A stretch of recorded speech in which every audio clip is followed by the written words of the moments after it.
देखो, हिंदी में हम बात करते हैं, आप देखेंगे कि ये सारे एग्जाम ओरिएंटेड होंगे। जितने भी एग्जाम जिनमें हिंदी आती है सबको देखेंगे हम। ऐसा नहीं कि केवल एसआई के लिए है, यूपी पुलिस के लिए, आदि के लिए नहीं। जितने एग्जाम हैं जिनमें आपकी हिंदी आती है वो सारे एग्जाम इससे कवर होंगे। हर चीज हम बारीकी से देखते हुए चलेंगे, ठीक है। थोड़ा सा टाइम लगेगा हिंदी में, जैसे मान के चलो हिंदी का कोर्स लगभग 30-45 दिन में खर्च हो जाता है, ठीक है। लेकिन हम थोड़ा सा और डिटेल में लगभग 50-55 दिन में पूरा हिंदी खत्म करेंगे। क्लियर हो रहा है ना। डेली की आधे घंटे क्लास रहेगी आपकी, ठीक, हिंदी, ठीक। अब सबसे पहले हिंदी में अगर हम बात करें तो हिंदी में या कोई भी लैंग्वेज हो, किसी भी प्रकार की कोई भी लैंग्वेज हो, तो सबसे पहले उसमें जो मूल पॉइंट होता है वो होता है भाषा। क्या होता है? भाषा। अब वो भाषा कोई भी हो सकती है, हिंदी हो, अंग्रेजी हो, कुछ भी हो, समझ में आ रहा है ना। तो सबसे मूल पॉइंट होता है क्या? भाषा। हम बात करते हैं हिंदी की, तो जो भाषा है अगर हम बात करें तो भाष धातु से किससे मिलकर बनी है? भाष, यानी भाषा जो शब्द है भाष धातु से मिलकर बना है। किससे बना है? भाष धातु से मिलकर बना है। किससे बना है? भाष धातु से मिलकर बना है। और ध्यान रखना, जो भाष शब्द है इसका जो शाब्दिक अर्थ है, शाब्दिक अर्थ है वो है बोलना या व्यक्त करना, या क्या? व्यक्त करना, ठीक। तो भाषा भाष धातु से मिलकर बना है, और भाष धातु का जो शाब्दिक अर्थ है वो क्या है? बोलना या व्यक्त करना। क्लियर हो रहा है ना। और ध्यान रखना, जो धातु शब्द है, धातु शब्द है यह संस्कृत भाषा का शब्द है। किसका शब्द है? संस्कृत भाषा का। और इसका भी जो शाब्दिक अर्थ होता है वो होता है क्रिया। इसका शाब्दिक अर्थ होता है, क्या होता है? क्रिया। क्लियर हो रहा है ना। तो भाषा भाष धातु से मिलकर बना है, जिसका शाब्दिक अर्थ क्या है? बोलना या व्यक्त करना। क्लियर हुआ, ठीक। अब हम बात करते हैं परिभाषा की। किसकी बात करते हैं? परिभाषा, यानी भाषा की परिभाषा क्या होगी, ठीक। तो किसे कह सकते हैं भाषा? हाँ भाई, किसे कहेंगे भाषा? बताओ जरा।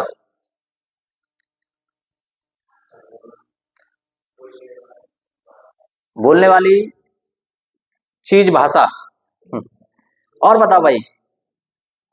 देखो, मान के चलो ये ए व्यक्ति है और ये बी व्यक्ति है, ठीक है। अब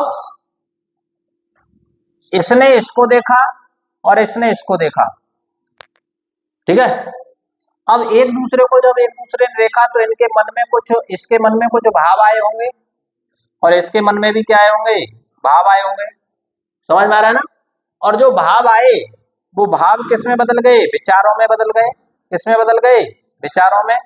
इसके मन में भी कुछ विचार हैं। अब अपने विचार एक दूसरे को कैसे बताएं? एक दूसरे को, और जब तक बताएंगे नहीं तब तक इंटरेक्शन शुरू नहीं होगा। समझ में आ रहा है ना। तो इसके मन में भी कुछ विचार हैं और इसके मन में भी कुछ विचार हैं। एक दूसरे को देखने के बाद ऐसे विचार आए। समझ में आ रहा है ना। तो अब इन विचारों का क्या चाहिए? आदान प्रदान चाहिए। विचारों का क्या चाहिए? आदान, तभी तो एक दूसरे को समझ पाएंगे। भाई विचारों का क्या चाहिए? आदान प्रदान। तो विचारों का आदान प्रदान अब जिस भी माध्यम से ये करेंगे, इसके लिए क्या होना चाहिए? कोई ना कोई एक माध्यम। क्या होना चाहिए? कोई ना कोई माध्यम होना चाहिए। किसके लिए? विचारों के आदान प्रदान करने के लिए क्या होना चाहिए? एक माध्यम होना चाहिए। और वो माध्यम ही क्या कहलाता है? भाषा कहलाता है। क्लियर हुआ? हाँ भाई, माध्यम ही क्या कहलाता है? भाषा कहलाता है। तो हम परिभाषा अगर हम देखें तो क्या कह सकते हैं? क्या कह सकते हैं? कि कोई भी व्यक्ति अपने विचारों को किसी दूसरे के सामने व्यक्त करने के लिए जिस माध्यम का प्रयोग करता है वो माध्यम ही क्या है? भाषा है। या भाषा एक ऐसा माध्यम है जो व्यक्तियों के विचारों को आदान प्रदान करने के लिए क्या है? आवश्यक है। क्लियर हो रहा है ना? आया समझ में या नहीं आया? तो भाषा क्या है? परिभाषा के रूप में अगर हम देखें तो क्या कह सकते हैं कि भाषा एक ऐसा माध्यम है जिसमें कोई व्यक्ति किसी दूसरे व्यक्ति के साथ अपने विचारों का आदान प्रदान कर सकता है। क्लियर हो गया? कोई समस्या किसी को? इस तरह का चित्र बना के नोट करते रहना। क्लियर हो रहा है ना? ये ए व्यक्ति है, इसके मन में कुछ भाव विचार आए, बी व्यक्ति का, अब एक दूसरे को क्या कर रहे हैं? ये आदान प्रदान क्या कर रहे हैं? आदान प्रदान। तो आदान प्रदान करने के लिए जो माध्यम है उसी माध्यम को हम क्या कहते हैं? भाषा कहते हैं। कोई समस्या हो तो बता देना। ठीक। दूसरी परिभाषा, एक और इसकी परिभाषा है, वो क्या कह सकते हैं उसको कि शब्दों के, अच्छा ये बताओ, जो आप बोलोगे वो कुछ शब्द ही तो बोलोगे, शब्द ही तो बोलोगे। और जैसे आपको शब्द बोल रहे हैं, अगर मेरी समझ में नहीं आ रहे या मैं कुछ बोल रहा हूं आपकी समझ में नहीं आ रहे, तो क्या ये एक सही माध्यम होगा या सही आदान प्रदान होगा? नहीं होगा। बताओ, क्या ये सही आदान प्रदान होगा? नहीं। हम एक दूसरे को समझ ही नहीं पाएंगे। तो इसके लिए क्या करना पड़ेगा? हमें शब्दों का एक सार्थक क्रम, शब्दों का एक सार्थक क्रम बनाना पड़ेगा जिसका कोई ना कोई एक अर्थ हो, जिसका कोई ना कोई क्या हो? एक अर्थ हो। तो वही तो भाषा कहलाएगी। तो आप दूसरी परिभाषा लिख लेंगे, शब्दों का सार्थक क्रम क्या कहलाता है? भाषा कहलाता है। शब्दों का सार्थक क्रम भी क्या कहलाता है? भाषा कहलाता है। ये दूसरी परिभाषा है। क्लियर हो रहा है ना? ये क्या है? दूसरी परिभाषा। लेकिन मूल परिभाषा यही है। मूल परिभाषा में क्या है? विचारों के आदान प्रदान करने का जो माध्यम है वो भाषा है, और शब्दों का सार्थक क्रम क्या कहलाता है? भाषा कहलाता है। क्लियर? कोई समस्या? आगे बढ़े। अब बात करते हैं भाषा की विशेषताएं। ये नोट कर लिया आप लोगों ने? भाषा की विशेषताएं, हेडिंग डालें, भाषा की विशेषताएं। ये भी प्रश्न आपसे पूछा गया है, भाषा की विशेषताएं। ठीक। तो क्या क्या विशेषताएं होती हैं भाषा की? हाँ भाई बताओ, क्या क्या विशेषताएं? तो पहली विशेषता लिखो,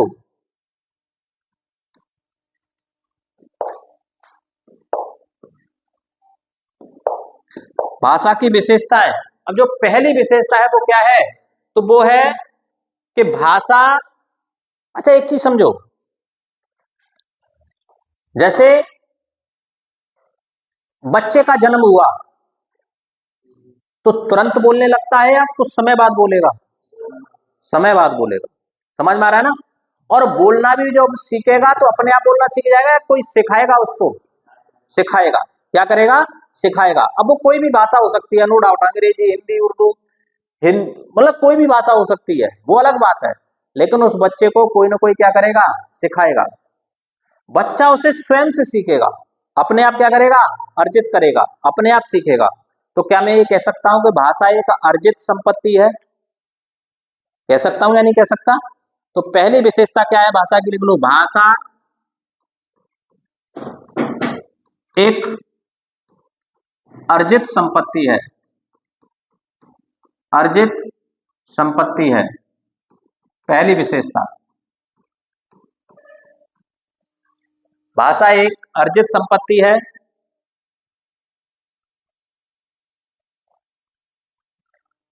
अर्थात व्यक्ति इसे स्वयं,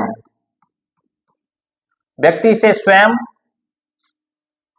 अनुकरण के आधार पर सीखता है। किसके आधार पर? अनुकरण के आधार पर सीखता है। समझना चीजें, किसके आधार पर सीखता है? अनुकरण के आधार पर। अब जो अनुकरण है वो दो तरीके का होता है। तो अनुकरण है वो कितने तरीके का होता है? दो तरीके का। ठीक। अब जैसे एक चीज समझो, जैसे आप छोटे थे, आपके घर वाले या मम्मी आपसे कह रहे हैं कहो बेटा पापा, कहो मम्मी, कहो बुआ। मम्मी सिखाती है या नहीं सिखाती है? ठीक। तो जैसा वो उच्चारण कर रहे हैं और वैसा ही आप क्या करने लगे? उच्चारण करने लगे। तो पहला जो अनुकरण का मतलब है देखकर सीखना। अनुकरण का मतलब क्या है? देखकर सीखना। तो देखकर सीखना दो तरीके से होता है। एक तो किसके आधार पर? उच्चारण के आधार पर। किसके आधार पर? उच्चारण के आधार पर। क्लियर हुआ या नहीं हुआ? तो पहला अनुकरण हो गया किसके आधार पर? उच्चारण के आधार पर। समझना चीजें। और दूसरा वो कब सिखाएंगे? जब आप थोड़े से बड़े हो जाओगे तो आप क्या करते हो? टीचर बोर्ड पर लिख देगा और कह देगा कि आप इसको क्या कर लो? नोट कर लो। कहेगा या नहीं कहेगा? तो धीमे धीमे आप उसको क्या करना शुरू कर देंगे? नोट करना शुरू कर देंगे। तो दूसरा जो अनुकरण है वो किसके आधार पर है? लेखन के द्वारा। किसके द्वारा? लेखन के आधार पर। क्लियर हो रहा है ना? तो बच्चा जो होता है वो भाषा एक अर्जित संपत्ति है और व्यक्ति इसे कैसे सीखता है? स्वयं सीखता है। किसके आधार पर? अनुकरण के आधार पर। और अनुकरण कितने तरीके से? दो तरीके से। एक तो उच्चारण के आधार पर और दूसरा किसके आधार पर? लेखन के आधार पर। क्लियर हुआ? पहली विशेषता क्लियर हो गई भाषा की। कोई समस्या हो तो बताओ। दूसरी विशेषता, दूसरी विशेषता। अच्छा ये बताओ, आप जैसे समाज में रहोगे, जैसे परिवार में रहोगे, उसी तरह की भाषा को सीखते हो या दूसरी भाषा सीख जाओगे? उसी तरह की। आपके घर में आसपास डेली गाली गलौज होती हो, तो जो छोटा बच्चा होगा आपका, कुछ दिन में वो भी एक्सपर्ट हो जाएगा। हो जाएगा या नहीं हो जाएगा? देखा होगा ये तो जो बच्चा सीख रहा है वो कहां से सीख रहा है?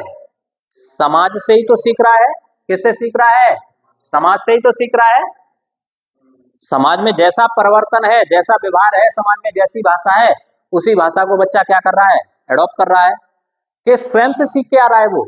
नहीं। तो क्या मैं ये कह सकता हूं कि भाषा एक सामाजिक प्रक्रिया है? कह सकता हूं? तो लिख लो दूसरी विशेषता कि भाषा एक कैसी प्रक्रिया है? सामाजिक प्रक्रिया है। सामाजिक प्रक्रिया है। अर्थात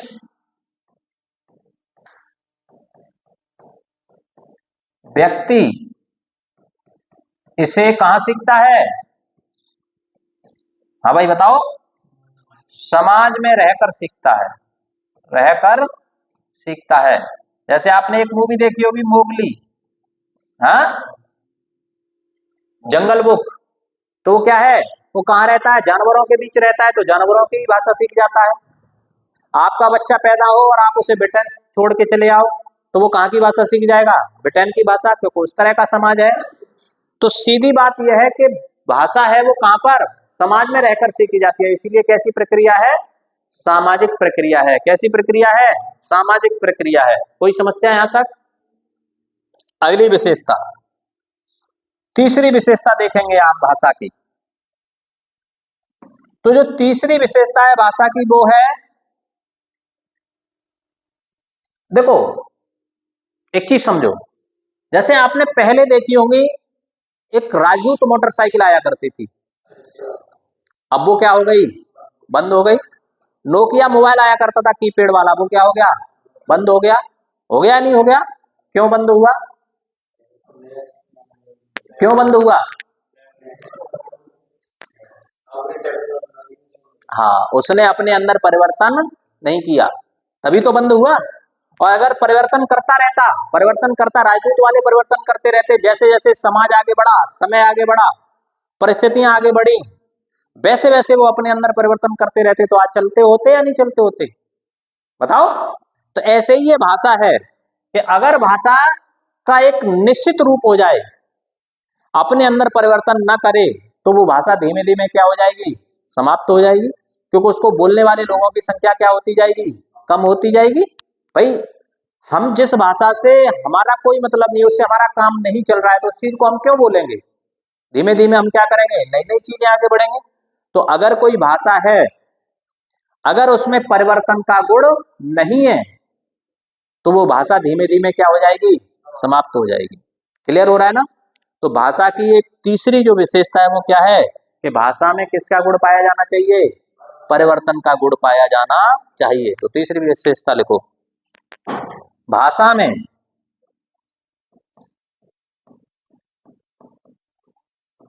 परिवर्तन का गुण पाया जाता है। परिवर्तन का गुण पाया जाता है,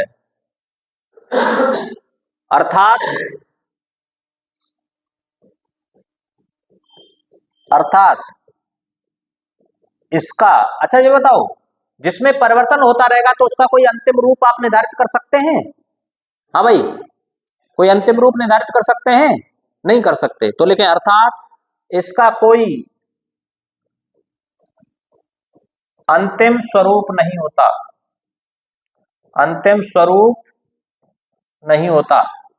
देखो ये प्रश्न पूछा गया है, इसीलिए मैं लिखा रहा हूं आपको, नहीं होता, इसका कोई अंतिम स्वरूप नहीं होता। अभी वीडियो के एग्जाम में प्रश्न पूछा गया था, निम्नलिखित में भाषा की विशेषता नहीं है, समझ रहे हैं ना। तो इसका कोई अंतिम स्वरूप नहीं होता। क्लियर हो रहा है ना। चौथी विशेषता, अगली विशेषता देखें भाषा की।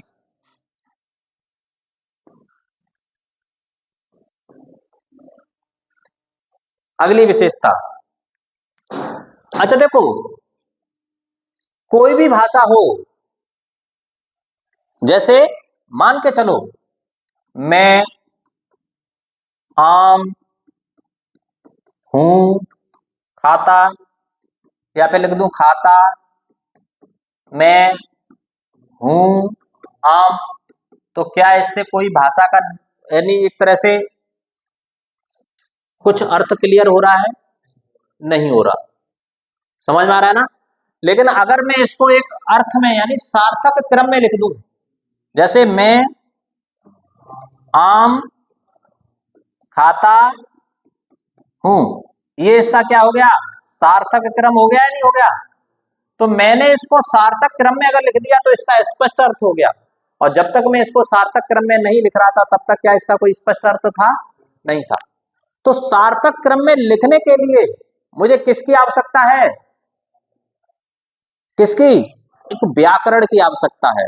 किसकी आवश्यकता है, व्याकरण। व्याकरण हमें क्या बताता है, कौन सा कर्ता है, कौन सी क्रिया है, कौन सा कर्म है, और इनका क्रम क्या होगा, ये हमें बताता है कौन, व्याकरण। तो कोई भी भाषा है, अगर उसका निश्चित व्याकरण नहीं है तो वो मानक भाषा नहीं है। क्लियर हो रहा है ना। तो कोई भी भाषा होगी, अगर उसे लंबे समय तक चलना है, अपने आप को बनाए रखना है, तो उसको क्या होना चाहिए, उसके अंदर एक निश्चित व्याकरण होना चाहिए। और निश्चित व्याकरण अगर किसी भाषा के अंदर है तो भाषा का कौन सा रूप कहलाएगा, मानक रूप कहलाएगा। क्लियर हो रहा है। तो अगला विशेषता लिखें, भाषा का एक मानक रूप होता है। भाषा का क्या होता है, भाषा का एक मानक रूप होता है, और मानक रूप से तात्पर्य क्या है, तो वहीं पे लिखें, मानक रूप में दो चीजें चलती हैं, एक तो निश्चित व्याकरण और निश्चित लिपि। निश्चित क्या, लिपि। तो अगर कोई भाषा है जिसकी निश्चित व्याकरण है और निश्चित लिपि है, तो भाषा का कौन सा रूप कहलाएगा, मानक रूप कहलाएगा। क्लियर हो रहा है ना। और ये भाषा की सबसे बड़ी विशेषता है कि भाषा का अपना क्या होना चाहिए, एक मानक रूप होना चाहिए। क्लियर हुआ, कोई समस्या किसी को। हाँ भाई, अगला, अच्छा ये बताओ,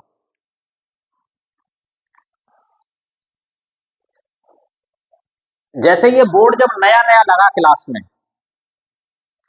और आपको चलाना नहीं आता था, कि चलाना आता था? नहीं आता था। तो ये आपके लिए कठिन था या सरल? कठिन। कैसा था? कठिन। लेकिन धीमे धीमे आप इसके सारे फंक्शन जानते चले गए। फंक्शन क्या होते चले गए? जानते चले गए। ये ऐसे चलता है, इसका कलर जैसे चेंज होता है, ये सारी चीजें होती हैं। तो ये अब आपके लिए कैसा हो गया?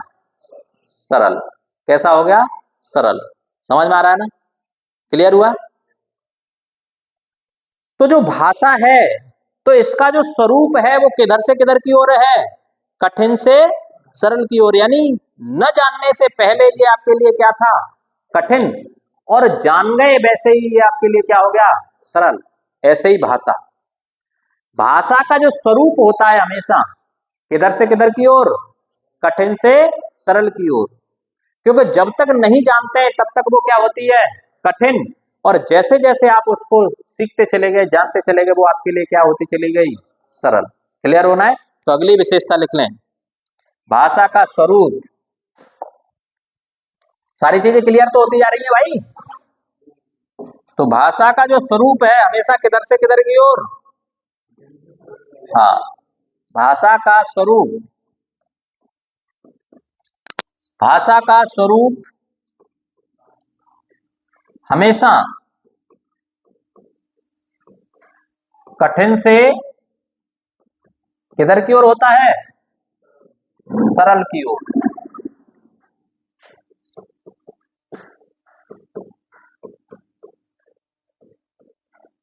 क्लियर? ठीक। भाषा का जो स्वरूप है हमेशा किधर से किधर की ओर? कठिन से सरल की ओर। क्लियर हुआ? यहां तक कोई समस्या हो तो बताओ। ठीक। और इस तरह से भाषा की सारी विशेषताएं क्या हो गई? कवर हो गई। क्लियर? ठीक।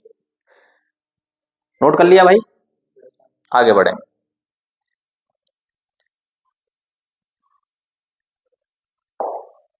अब हेडिंग डालें, भाषा सीखने के मनोवैज्ञानिक कारक। भाषा सीखने के मनोवैज्ञानिक कारक। देखो, ये आपको टेट वगैरह में प्रश्न पूछा जाएगा। भाषा सीखने के मनोवैज्ञानिक कारक।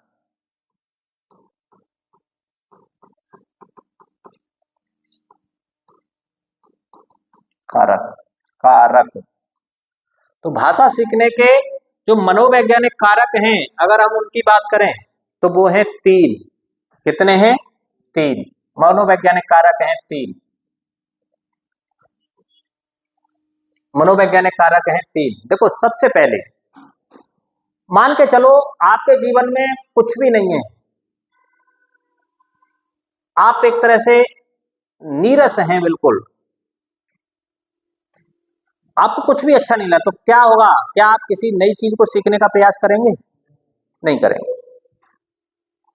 जैसे एक चीज और समझो थोड़ा सा, जैसे ही आपने एक मोटरसाइकिल देखी, ठीक है, मोटरसाइकिल को आपने देख लिया, अब उसे देखकर वो आपको पसंद है मोटरसाइकिल, तो उसे देखकर आपके मन में क्या उत्पन्न होगा? भाव। उसको हम क्या कहेंगे? जिज्ञासा। क्या कहेंगे? जिज्ञासा। जिज्ञासा का मतलब है जानने की इच्छा। जिज्ञासा का मतलब क्या है? जानने की इच्छा। तो भाषा या कोई भी वस्तु हो, कोई भी चीज हो, उसको जब तक आपके मन में जिज्ञासा नहीं होगी तब तक आप उसको जानने का प्रयास नहीं करेंगे। क्या आया समझ में? भाई आपको किसी चीज से कोई मतलब नहीं है तो फिर आपको उसको कभी नहीं सीख पाएंगे। लेकिन अगर आपके मन में उसको जानने की अगर इच्छा है, इंटरेस्ट है उसके प्रति, तो आप उसको सीखने का प्रयास करेंगे। करेंगे या नहीं करेंगे? तो सबसे पहला जो कारक है भाषा सीखने का वो क्या है? जिज्ञासा। क्या है? जिज्ञासा। इसी को कहते हैं क्या? जानने की, जानने की इच्छा। जानने की, जानने की इच्छा। क्लियर हुआ? आपके मन में अगर जानने की इच्छा है तभी आप सीखने के प्रति अग्रसर होंगे। ये पहला स्टेप है किसी भी चीज को सीखने का। हम पढ़ रहे हैं भाषा, इसीलिए भाषा को सीखने का है ये। तो भाषा को सीखने का पहला मनोवैज्ञानिक कारक क्या है? जानने की इच्छा। ठीक। अब जैसे ही आपने उसके प्रति इच्छा जाहिर की, उसको जानने की कोशिश की, तो अब सीधे एकदम सीख जाएंगे या कुछ करना पड़ेगा? करना पड़ेगा। तो अब आप क्या करेंगे? अनुकरण। क्या करेंगे? अनुकरण। जो पीछे पढ़ के आए हैं क्या करेंगे? अनुकरण। आपने जानने की इच्छा समाप्त कर ली कि भाई मुझे इसके बारे में क्या करना है? जानना है। तो अब जैसे मोटरसाइकिल कहीं पर खड़ी होगी, आप उसके आसपास जाएंगे, देखेंगे क्या है इसमें, क्लच कैसे है, देखेंगे या नहीं देखेंगे? तो वो कहलाता है क्या? अनुकरण। देखकर सीखना। कैसे सीखना? देखकर सीखना। ठीक है, तो वो है अनुकरण। आप करेंगे अनुकरण उसका। ठीक है, उससे पूछेंगे कि भाई कैसे चलती है, कैसे स्टार्ट होती है, ऐसा ही तो होता है। तो वो सब किस में आ जाएगा? अनुकरण में। आप उससे पूछेंगे कहाँ गह रहे हैं, कितने गह रहे हैं, कैसे चलती है, क्या है, क्या चीजें, उसके बारे में जानकारी, तो वो क्या कहलाएगा? अनुकरण। और जैसे ही आपने अनुकरण किया, यानी उसको चलाने की कोशिश की, तो एकदम तो सीख नहीं जाएंगे। एकदम सीख जाएंगे? नहीं सीखेंगे। अब उसमें आप क्या करेंगे? तीसरा स्टेप, यानी 2 स्टेप कंप्लीट हो गए। अब तीसरा स्टेप आप क्या करेंगे? अभ्यास। क्या करेंगे? अभ्यास। अब जैसे ही वो मोटरसाइकिल आपको मिल जाएगी, आप उस पर डेली प्रैक्टिस करेंगे, तो एक दिन आप उस मोटरसाइकिल के क्या हो जाएंगे? एक्सपर्ट हो जाएंगे। समझ में आ रहा है ना? तो ये भाषा को सीखने के क्या है? मनोवैज्ञानिक कारक हैं। कितने? 3। पहला जिज्ञासा, दूसरा अनुकरण यानी देखकर सीखना। देखकर सीखना, यह है अनुकरण। और तीसरा क्या है? अभ्यास, यानी परिपक्व होना। क्या होना? परिपक्व होना। समझ में आ रहा है ना? अब लगातार आप उसी को करते रहेंगे तो एक दिन ऐसा हो जाएगा कि आप उसमें क्या आ जाएंगे? परिपक्वता आ जाएगी आपके अंदर। क्लियर हुआ? तो ये थे मनोवैज्ञानिक कारक। किसको? भाषा को सीखने के। कोई समस्या किसी को? ठीक। अगला हेडिंग डालें। अगला हेडिंग डालें, भाषा का विकास कौशलों के आधार पर। अगला जो हेडिंग है वो है भाषा का विकास। भाषा का विकास किसके आधार पर? कौशलों के आधार पर।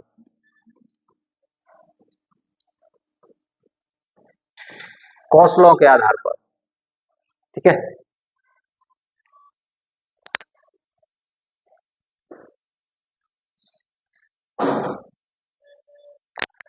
तो ये बताओ,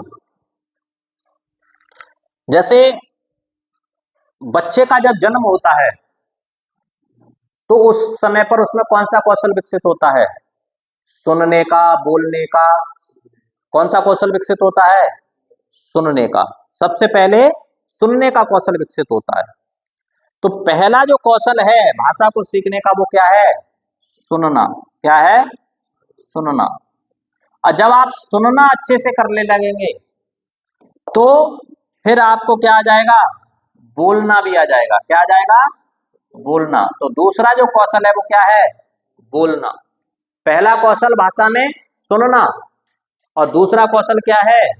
बोलना। समझ में आ रहा है या नहीं आ रहा है? ठीक। और फिर जो तीसरा कौशल है, बोलने के बाद आप क्या करेंगे? लिखना सीख जाएंगे। क्या करना? लिखना। और लिखने के बाद जो अगला कौशल है वो क्या है? पढ़ना। ठीक है। तो ये 4 कौशल हैं। और फिर इसके बाद अंतिम कौशल और है, वो है विचार करना। क्या करना? विचार करना। ठीक है। यानी जब आप सुनना सीखेंगे तो फिर बोलना भी सीख जाएंगे, बोलने के बाद लिखना, पढ़ना भी सीख जाएंगे। और फिर जब पढ़ना सीख जाएंगे तो फिर उस पर एनालाइज करना भी सीख जाएंगे। ये गलत तो नहीं पढ़ाया गया है, सही पढ़ाया गया है, नहीं पढ़ाया गया है, इसका क्या निकलेगा, अंतिम वाक्य क्या होगा, ये क्या कहते हैं? विचार करना। क्या कहते हैं इसको? विचार करना। तो ये भाषा का विकास है किसके आधार पर? कौशलों के आधार। सबसे पहला कौशल कौन सा विकसित होता है? सुनने का। ध्यान रखना भाषा के क्रम में। दूसरा बोलना, तीसरा लिखना, चौथा पढ़ना, और पांचवा कौशल क्या है? विचार करना। क्लियर हो रहा है ना? विचार करना। ठीक, कोई समस्या किसी को? क्लियर हुआ? अब आप लिखें भाषा के प्रकार। भाषा के प्रकार। भाषा के प्रकार।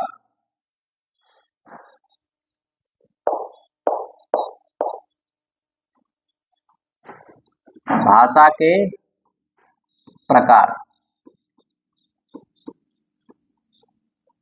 भाषा के प्रकार। तो आप देखेंगे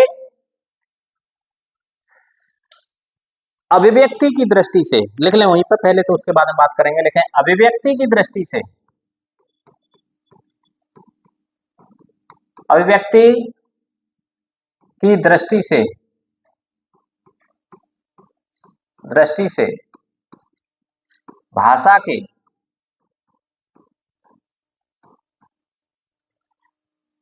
के तीन प्रकार होते हैं। कितने प्रकार? तीन प्रकार होते हैं।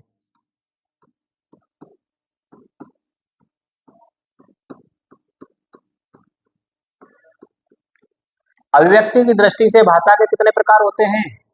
तीन प्रकार। कौन कौन से? सबसे पहला, दूसरा और तीसरा। हाँ भाई बताओ, कौन कौन से तीन प्रकार हो सकते हैं? हाँ, सबसे पहले मौखिक। सबसे पहली भाषा कौन सी? मौखिक भाषा। उसके बाद लिखित भाषा, और उसके बाद सांकेतिक। कौन सी भाषा? सांकेतिक भाषा। तो भाषा के अभिव्यक्ति की दृष्टि से जो प्रकार होते हैं वो कितने प्रकार होते हैं? तीन प्रकार होते हैं। नंबर एक मौखिक भाषा, लिखित भाषा और सांकेतिक भाषा। क्लियर हो रहा है ना? अब मुझे ये बताओ, इसमें सबसे कठिन भाषा कौन सी है? हाँ, सांकेतिक। ध्यान रखना, ये जो क्रम है वो किधर से? सरल से कठिन की ओर। सरल से कठिन की ओर। कठिन की ओर। और सबसे कठिन कौन सा है? सांकेतिक भाषा। और सबसे सरल क्या है? मौखिक भाषा। अब इसमें एक दो प्रश्न आपसे पूछ ले जाते हैं सांकेतिक भाषा से। सांकेतिक भाषा से एक दो प्रश्न पूछ ले जाते हैं। अच्छा ये बताओ, जैसे ट्रक का हॉर्न बजना किस भाषा का प्रकार है?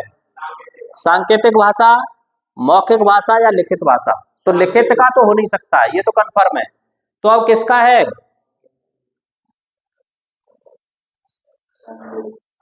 हाँ, सांकेतिक भाषा। अब जैसे किसी को आवाज दे के बुलाना, वो किसका है? मौखिक का। समझ में आ रहा है ना? किसी को आवाज दे के बुलाना मौखिक का। अच्छा, किसी को बिना आवाज दिए जैसे नाम ना लेकर बुलाना, किसका है? सांकेतिक। समझे एक चीज यहीं पे, देखो मौखिक और सांकेतिक लगभग एक होते हैं। लगभग क्या होते हैं? एक होते हैं, बस थोड़ा सा अंतर है।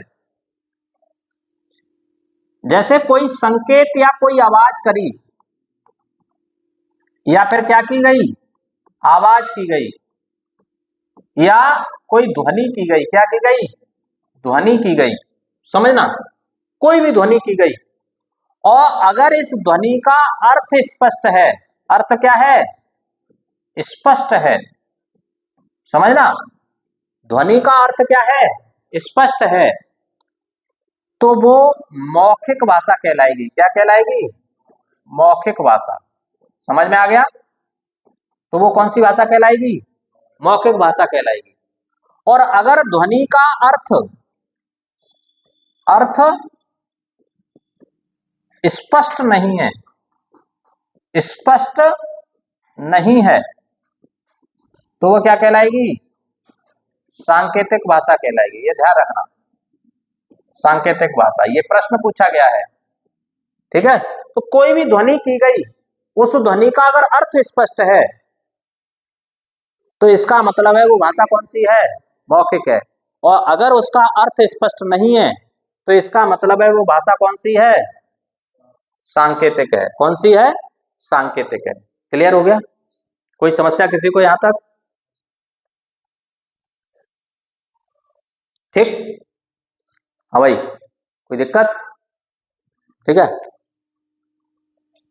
ठीक। अब आप हेडिंग डालें भारत में भाषा परिवार। यहां से भी प्रश्न आपसे पूछे गए, ध्यान रखना, एसआई लेवल पर। ऐसा कटेगी भी तो इसमें से 40 मिनट की बना दे रहे हैं, 40-45 मिनट की वीडियो कट पिट के वो 30-35 मिनट की रह जाएगी है। जल्दी लिखो, हेडिंग डालो, हटा दो इसको।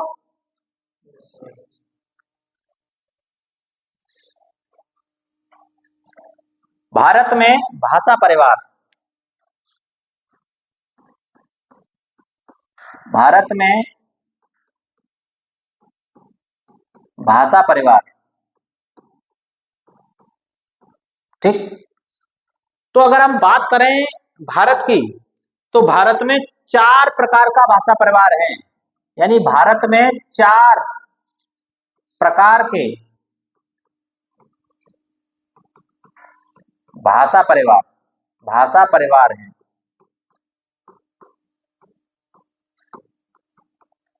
4 प्रकार के भाषा परिवार हैं भारत में।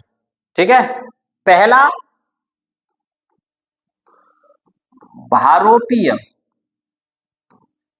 पहला कौन सा है, भारोपीय भाषा परिवार। दूसरा द्रविड़ भाषा परिवार।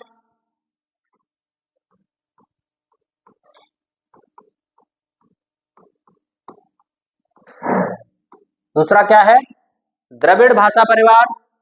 तीसरा है ऑस्ट्रिक,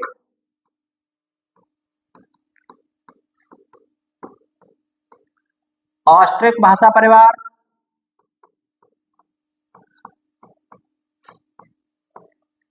और चौथा है चीनी तिब्बती, चीनी तिब्बती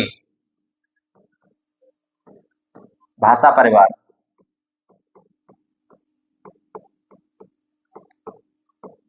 चीनी तिब्बती भाषा परिवार। ठीक, तो भारत में मुख्यतः 4 प्रकार का भाषा परिवार है, भारोपी भाषा परिवार, द्रविड़ भाषा परिवार, ऑस्ट्रिक भाषा परिवार और चीनी तिब्बती भाषा परिवार। क्लियर हुआ? सबसे ज्यादा, सर्वाधिक, ये क्या है, सर्वाधिक है, यानी सबसे ज्यादा जो लोग हैं वो किस परिवार के हैं, भारोपीय भाषा परिवार। सर्वाधिक जनसंख्या, यानी भारत की जो सर्वाधिक जनसंख्या है वो भारोपीय भाषा परिवार की है। और सबसे कम, सबसे कम अगर है तो वो किसकी है, ऑस्ट्रिक भाषा परिवार की है। क्लियर हो रहा है ना? इसको हम थोड़ा सा मैप की सहायता से हल्का सा समझ लें।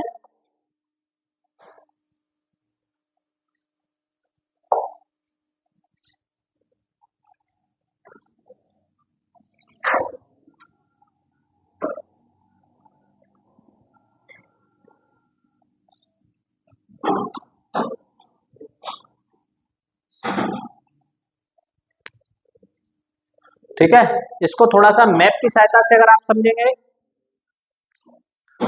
तो आप देखें,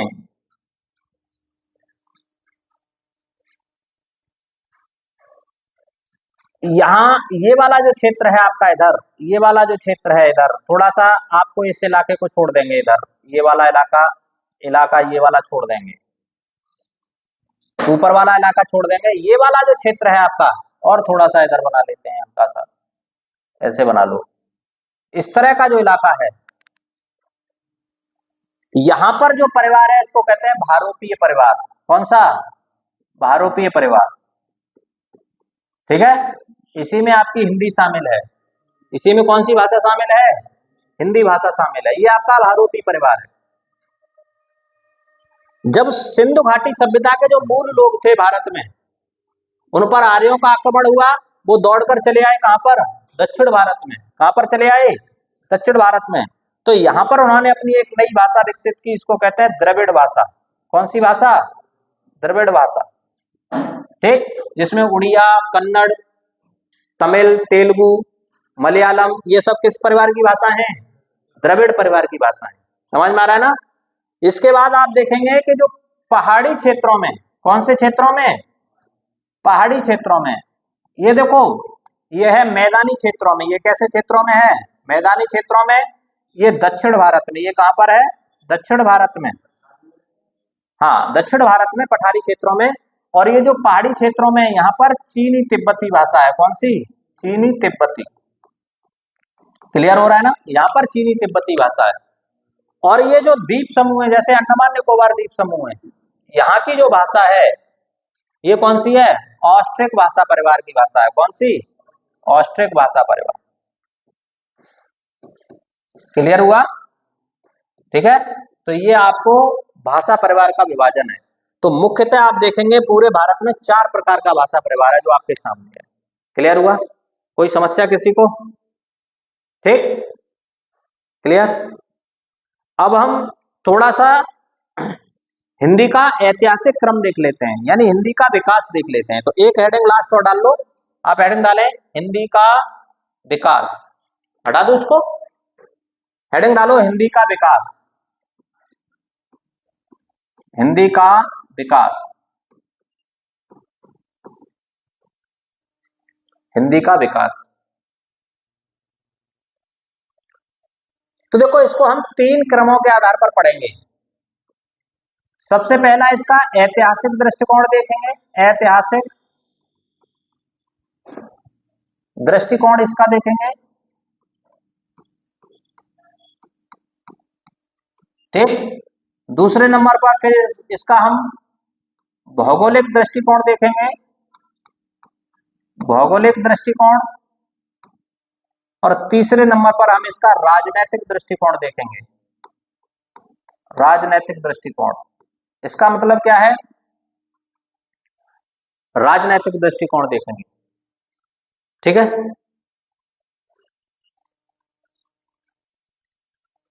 देखो, ऐतिहासिक दृष्टिकोण में हम देखेंगे कि भाषा, हिंदी भाषा का विकास कहां से हुआ, कौन सा क्रम रहा जो आज हिंदी वर्तमान में जो रूप है वो किस किस क्रमों से कहां कहां से होकर गुजरी है।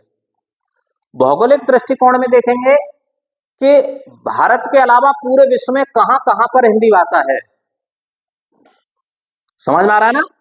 और राजनीतिक दृष्टिकोण में देखेंगे कि हमारे संविधान में हिंदी की क्या स्थिति है, हिंदी को कोई स्थान दिया गया है अथवा नहीं दिया गया है, वो देखेंगे किसमें? राजनीतिक दृष्टिकोण में। तो तीनों दृष्टिकोण के आधार पर हम हिंदी को देखेंगे। तो सबसे पहला जो दृष्टिकोण है वो क्या है? ऐतिहासिक दृष्टिकोण। सबसे पहला जो दृष्टिकोण है वो क्या है? ऐतिहासिक दृष्टिकोण। क्लियर?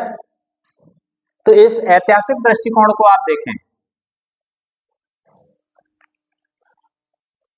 देखो, ऐतिहासिक दृष्टिकोण में अगर आप देखेंगे तो पहला पॉइंट, हिंदी जो है भारोपीय भाषा परिवार की भाषा है। किसकी है? भारोपीय भाषा परिवार। यानी हिंदी अगर देखा जाए तो किस भाषा परिवार के अंतर्गत शामिल की जाती है? भारोपीय भाषा परिवार के अंतर्गत शामिल की जाती है। ठीक,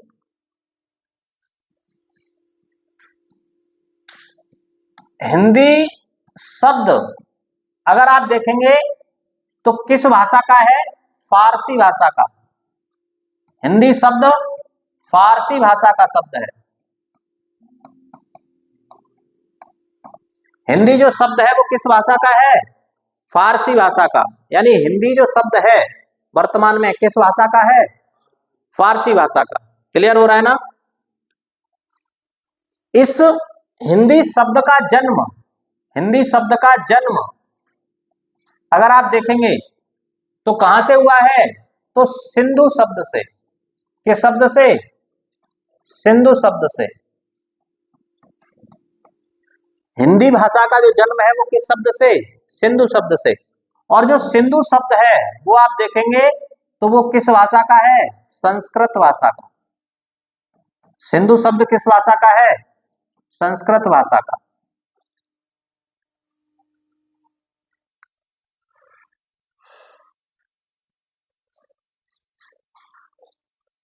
क्लियर हो रहा है ना? और इस शब्द का यानी सिंधु शब्द का जो प्रयोग सर्वप्रथम अगर किसी ने किया है तो वो किया है किसने? ईरानियों ने। किसने? ईरानियों ने। देखो क्या था, समझो। ईरानी व्यापारी जब भारत में व्यापार करने के लिए आते थे, समझ रहे ना, तो वो उनकी भाषा में स की स नहीं पढ़ पाते थे, वो स को ह पढ़ते थे। स को क्या पढ़ते थे? ह। समझ में आ रहा है ना? तो सिंध को वो हिंदू पढ़ते थे, हिंदू। समझ में आ रहा है ना? और उन्होंने कहा कि जो सिंध के पार जो भाषा बोली जाती है उसको कहते हैं सिंधी। तो फिर उन्होंने उस भाषा को स की जगह पर वो क्या पढ़ने लगे? ह। तो उस भाषा का नामकरण क्या हो गया? हिंदी। क्या हो गया? हिंदी। तो हिंदी जो भाषा है वो फारसी भाषा का शब्द है। इसका प्रयोग सर्वप्रथम किसके द्वारा किया गया? ईरानियों द्वारा। और हिंदी शब्द का जो जन्म है वो सिंध शब्द से हुआ है। और सिंध शब्द किस भाषा का है? संस्कृत भाषा का है। किस भाषा का है? संस्कृत भाषा का है। क्लियर हुआ? कोई समस्या यहां तक? एक लास्ट लाइन और लिख लो, फिर कल देखेंगे। यहां तक कोई दिक्कत हो रही हो तो बताओ। आगे, हिंदी का विकास। हाँ, अगली लाइन डालो। हिंदी का विकास